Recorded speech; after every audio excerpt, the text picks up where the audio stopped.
La ikraha fi din, which means there is no compulsion in religion. Compulsion is worthless. At the point of the gun or the knife, you force somebody to say, read the Shahada, the Kalima, the Creed of Islam, and the man is forced to read. What is it worth? Nothing. There is no compulsion in religion. But the insinuation is that the Muslims were doing compulsion.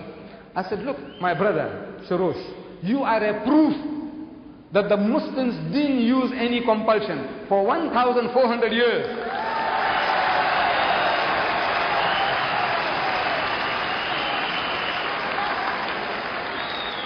For 1,400 years, you and your other Christians, whom you now say number 14 million, they lived in our midst.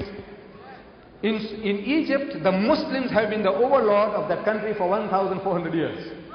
For a few years, the French came, for a few years, the British came, but overall for 1,400 years, the Muslim has been ruling that land. And yet, today, you can boast there are 10 million Coptic Christians in Egypt. If there was compulsion of any kind, there would not have been a single Christian left in the country.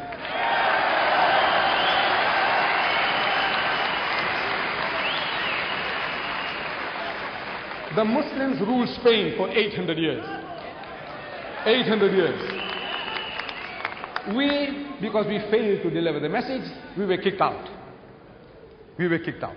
Shame on us. We didn't fulfill our obligations. But if they had used any type of force, even economic force, for 800 years, there would not have been a single Christian left in the country.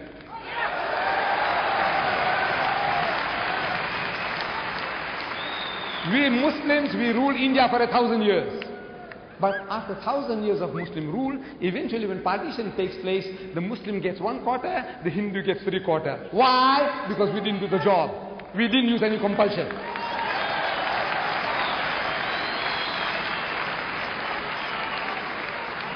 And which Muslim army went to Indonesia? Which Muslim army went to Nigeria? Which Muslim army conquered the east coast of Africa? Which Muslim army? Today, the Britisher and the American, he's coming towards Islam. I want to know what sword? What sword? What sword is the Muslim using? The sword of the intellect. George Bernard Shaw, he said, if any religion has a chance of conquering England, near Europe, within the next 100 years, so that religion is Islam.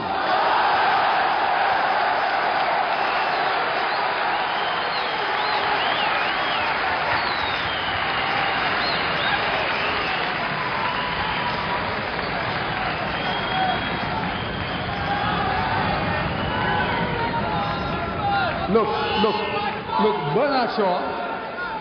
Bernard Shaw had the foresight, he could see. But we Muslims, we have failed Islam. Wallah, we have failed. We have failed. We haven't made a start yet. We believe. We say we believe, but we have not made a start yet. This is our problem. The destiny is ours. Wallah, it is ours. Allah says, لِيُظْهِرَهُ عَلَى الدِّينِ كُلِّهِ. He has given you a deen, a way of life that is to master, overcome and supersede them all, bulldoze them all, whether it be Hinduism, Buddhism, Christianism, Communism, Judaism, every ism.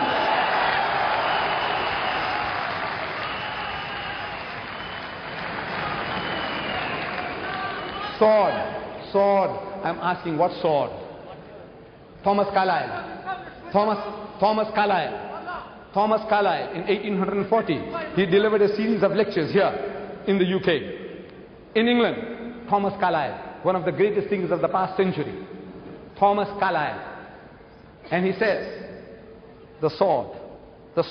He said, the sword indeed. But where will you get your sword? He said, every new opinion at its beginning is precisely in the minority of one. In one man's head alone, there it dwells as yet. That he take a sword and try to propagate with that will do little for him. He said, first you must get your sword. And how do you get your sword? Through the intellect, through reasoning. Udu ila sabili rabbika bil hikmati. Allah says, invite all to the ways of thy Lord with wisdom. the sword of the intellect, of wisdom. وَالْمَوْعِزَةِ الْحَسَنَةِ, and with beautiful preaching. وَجَادِلْهُمْ بِالَّتِي أَحْسَنَ, and reason with them in the ways that are best and most gracious. This is the sword.